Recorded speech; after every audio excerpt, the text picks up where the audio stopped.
ধর্ম পীর দিয়ে চলে না, ধর্ম হুজুর দিয়ে চলে না, ধর্ম বুজুর্গানের দিন দিয়ে চলে না, ধর্ম উমর রাদিয়াল্লাহু তাআলা আনহু দিয়ে চলে না, ধর্ম একজন মানুষ দিয়ে চলে, যার নাম মুহাম্মদ সাল্লাল্লাহু আলাইহি সাল্লাম। সম্মানিত দিনী ভাই বোন, বলছিলাম কোর্টের বিবাহ বাতিল, কোথায় ঠিক? কোনো মহিলার বিবাহ দিতে পারে না। বিবাহের বৈঠক এইদিকে লক্ষ্য করেন, বিবাহের বৈঠক ঘেরা যাবে না, এক গিলাসে শরবত আর এক গিলাসে লবণের পানি, এটা করা যাবে না। বিবাহের পরে মেয়েকে ভিতরে নিয়ে গিয়ে বরের পাশে বসিয়ে অনেক গান বলবে, এটা করা যাবে না। কমিউনিটি সেন্টারে মেয়েকে এভাবে বসাবে পুতুল করে, আর সমস্ত মানুষ দেখবে। এত বড় নোংরা, ন্যাক্কারজনক, জঘন্য, বর্বর কাজ ইসলামে চলে না। এই কমিউনিটি সেন্টারই বাতিল, এই নোংরা নীতি বাতিল। রাসূল সাল্লাল্লাহু আলাইহি সাল্লাম বলছেন, কোনো মহিলার গায়ে হলুদ দিয়ে হলুদ মাখাতে পারে না, গায়ে হাত লাগাতে পারে না। আল্লাহ রাসূল বলছেন, লা তুবাশশিরুল মারাতা আল মারাতা, একজন মহিলা আর একজন মহিলার গায়ে হাত লাগাতে পারে না। কেন? লাগালে কি হবে? ফাতানাথালে জাওজিহা কানু ইয়ানজুরু ইলাইহা, যদি গায়ে হাত লাগাই তাহলে মহিলার হাতটা নরম না শক্ত ও বুঝতে পারবে।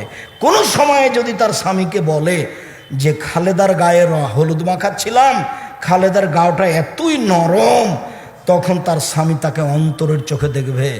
একজন পুরুষ আর একজন মহিলাকে অন্তরের চোখে দেখবে, এটা নিষেধ করেছেন রাসূল সাল্লাল্লাহু আলাইহি সাল্লাম। হাদিস বুখারী মুসলিম। আমি মহিলা কলেজের প্রিন্সিপাল, আমি তাহাজ্জুদ পড়ি। আমি মহিলা স্কুলের হেডমাস্টার, আমি তাহাজ্জুদ পড়ি। এক মিনিট, এই ছেলে, তোমাকে আবার বলছি, এদিকে মুখ করো, খেয়াল করো, কারো গায়ে হাত দিয়ে থাকবে না, একবারে প্রস্তুত হয়ে থাকো। একটু দেখো, জাবের রাদিয়াল্লাহু তাআলা আনহু বলেন, আমি আল্লাহ রাসূলকে জিজ্ঞাসা করলাম, আন-নাজরিল ফাজাতে, আল্লাহর নবী, হঠাৎ যদি মহিলাদের উপরে চোখ পড়ে যায় তাহলে কি করব? আল্লাহর নবী, হঠাৎ যদি মহিলাদের উপরে চোখ পড়ে যায় তাহলে কি করব? এটা জিজ্ঞাসা। তখন আল্লাহ রাসূল উনি বলছেন, আমারানি, তিনি আমাকে আদেশ করলেন, আন আশরেফা বাসারি, যে আমি মুখটা ফিরিয়ে নিব, আমি মুখটা ফিরিয়ে নিব। তাহলে দেখো তো, তোমার আব্বা, তুমি যদি তোমাদের টিভিতে খবর দেখো, তাহলে মেয়েটার মুখের উপরে তাকিয়ে খবর শুনবা না এভাবে থাকতে হবে? কথা বোঝা যায়নি? খবর যদি টিভিতে শুনতে হয় তাহলে কিভাবে থাকতে হবে? এইভাবে থাকতে হবে। কেন? উনি জিজ্ঞাসা করলেন আল্লাহর নবীকে, হঠাৎ যদি মহিলাদের উপরে চোখ পড়ে যায় তাহলে কি করতে হবে? তখন আল্লাহ রাসূল তাকে বললেন যে মুখটা ফিরিয়ে নিবা। হাদিস তো বুখারী মুসলিম। মুখটা ফিরিয়ে নিবা। তাহলে আপনি বলেন, এইভাবে স্কুল কলেজ চলবে? মেয়ের মা বলছে যে ওর মাস্টারকে আমি মেয়েকে প্রাইভেট পড়তে দিয়েছি, মেয়ে ক্লাস 10-এ পড়ে, ওর স্যার তাকে প্রাইভেট পড়াচ্ছে নির্জন ঘরে, তাই নাকি পড়া? এটা পড়া নয়। সম্মানিত দিনী ভাই বোন, এবার বিবাহের বৈঠক আরম্ভ হয়েছে। আগে খুতবা হবে, তারপরে মেয়ের পিতা বলবে। যদি মেয়ের পিতা বলতে না পারে তাহলে মাওলানা সাহেব বলবেন, আগে আগে মেয়ের পিতা বলবে পিছে পিছে, আমার মেয়ে খালেদা এত টাকা নগদ, এত টাকা বাকিতে বিবাহ বন্ধনে আবদ্ধ হতে রাজি, তুমি তাকে স্ত্রী হিসেবে কবুল করো। ও তখন বলবে কবুল করলাম, বা বলবে কাবিল তো। গুরুত্বপূর্ণ কথা 3 বার বলতে হয়। আমার মেয়ে খালেদা এত টাকা নগদ, এত টাকা বাকিতে তোমার সাথে বিবাহ বন্ধনে আবদ্ধ হতে রাজি, তুমি তাকে স্ত্রী হিসেবে কবুল করো। ও বলবে কবুল করলাম। আমার মেয়ে খালেদা এত টাকা নগদ, এত টাকা বাকিতে তোমার সাথে বিবাহ বন্ধনে আবদ্ধ হতে রাজি, তুমি তাকে স্ত্রী হিসাবে কবুল করো। ও বলবে কবুল করলাম। বাস, বিবাহ হয়ে গেছে। এইবার মেয়ের পিতা অথবা ছেলের পিতা বা মুরব্বী বলবেন, বারাকাল্লাহু লাকা ওয়া আলাইকা জামা বাইনাকুমা ফি খায়রিন, আল্লাহ তোমাদের মধ্যে কল্যাণ দেখ, কল্যাণ দান করুক। বিবাহ শেষ হয়ে গেল, এবার বাড়িতে নিয়ে যাবে, মেয়েকে সুন্দরী করে সাজাবে। বুখারী মুসলিমের হাদিস। এইখানে লম্বা আলোচনা রেখে দিলাম। মা সাজাবে, খালা সাজাবে, ফুফু সাজাবে, বাসর ঘর সাজাবে, এই কথাই ঠিক। এবার সকালে বাসর ঘরে ঢুকে প্রথমে স্ত্রীর মাথায় হাত দিয়ে বলতে হবে, আল্লাহুম্মা ইন্নী আসআলুকা আল্লাহুম্মা ইন্নী আসআলুকা খায়রাহা ওয়া খায়রা মা জাবালতাহা আলাইহি ওয়া আউযু বিকা মিন শাররিহা ওয়া শাররি মা জাবালতাহা আলাইহি। তারপরে 2 রাকাত সালাত হবে, বর আগে দাঁড়াবে, কনে পিছে দাঁড়াবে। 2 রাকাত সালাতের পরে দাম্পত্য জীবনে যাবে। দাম্পত্য জীবনে যাওয়ার সময়তে বলবে বিসমিল্লাহি আল্লাহুম্মা জান্নিবনা শায়তান ওয়া জান্নিবি শায়তান মা রাযাকতানা। আল্লাহ তুমি আমাকে আর আমার স্ত্রীকে শয়তান থেকে রক্ষা করো। আমাদের মিলনে কোনো সন্তান দিলে এই সন্তানকে তুমি শয়তান থেকে রক্ষা করো। সকাল হয়ে গেল, এখনো অলিমা শুরু হবে। যার যত টাকা বেশি তার তত অলিমা বেশি হবে। অলিমাতে ধনী গরিব সবাই থাকবে। যদি শুধু ধনী মানুষ থাকে তাহলে এই ভাত খাদ্য পানি একেবারে ড্রেনে ঢেলে দিতে হবে, কুকুরে খাবে। আব্দুর রাজ্জাক সাহেব কি বললেন? কথাটা বুঝতে পারেনি, আবার বলেন। জি, বুঝতে পারেননি? অলিমাতে যদি ধনী মানুষ থাকে, গরিব মানুষ না থাকে, তাহলে খাদ্য কি করতে হবে? ড্রেনে ঢেলে দিতে হবে। কিসে খাবে? কুকুরে খাবে। এভাবে বললেন কেন?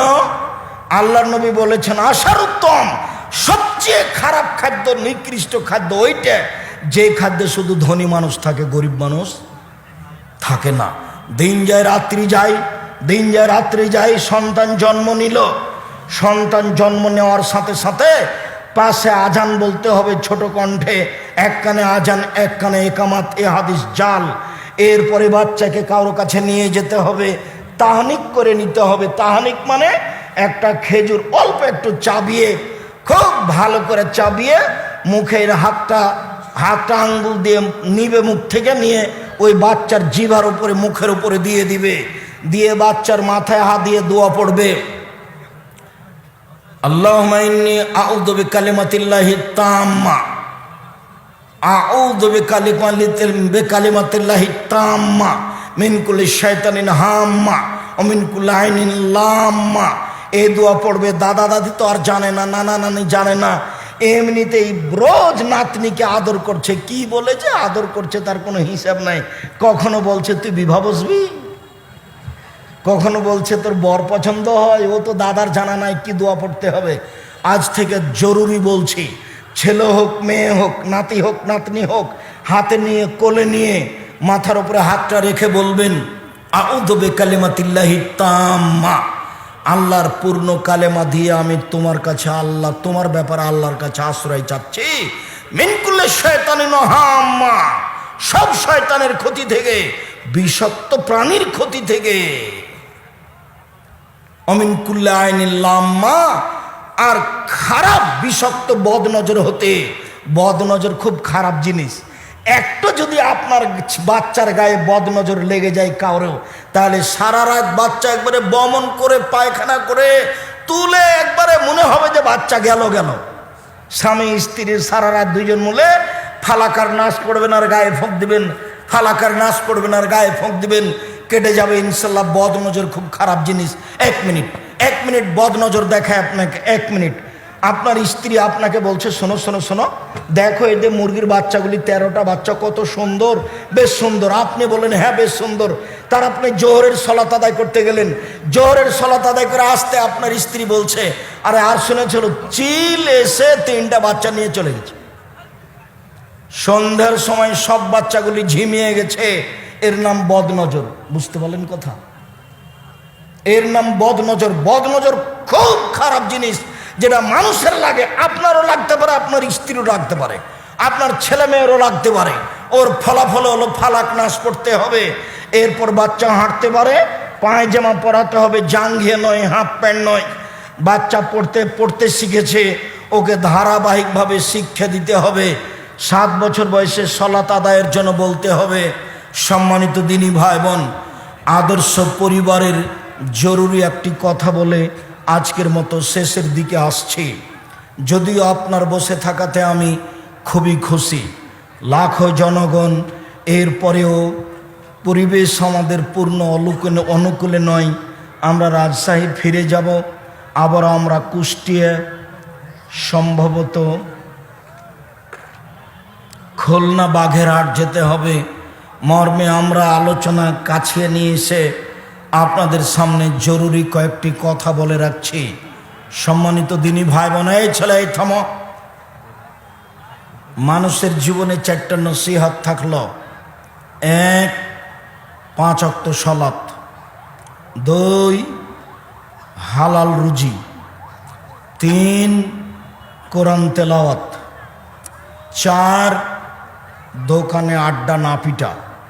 2 জন যেখানে বসে আছে সেখানে বসবেন না, চিরদিনের জন্য নিষেধ। 5, রাতে সূরা মুল্ক পড়ে ঘুমাবেন। 4 শ্রেণীর মানুষের কবরের শাস্তি হবে না। তার 1 শ্রেণীর যে জুমার দিনে মারা যায়, 2 যে পেট ব্যথায় মারা যায়, 3 যে শহীদ হয়ে যায়, 4 যে সূরা রাতে মুল্ক পড়ে। তা আগের 3টা তো আপনি টিকাতে পারবেন না, অতএব মুল্ক পড়াতে অভ্যাসী হন। সম্মানিত দিনী ভাই বোন, রাত 10টায় ঘুমিয়ে যাবেন, রাত 3টায় উঠবেন জরুরিভাবে। আজ থেকে আপনার বাড়িতে কারফিউ জারি। একবারে প্রেসিডেন্ট আইয়ুবের মার্শাল্লাহ জারি বাড়িতে। যে কোনো মূল্যে জরুরিভাবে আপনাকে রাত 10টাতে ঘুমাতেই হবে। আল্লাহর নবী এশার সলাতের পূর্বে ঘুমানোকে ঘৃণা করতেন, এশার সলাতের পরে কথা বলা ঘৃণা করতেন। রাত 3টায় উঠে যাবেন, বেশি না পারলে 2 রাকাত সলাত আদায় করে আল্লাহর কাছে হাত তুলে নিজের কথাটি বলবেন, আল্লাহ আপনারটা কবুল করবেন ইনশাআল্লাহ।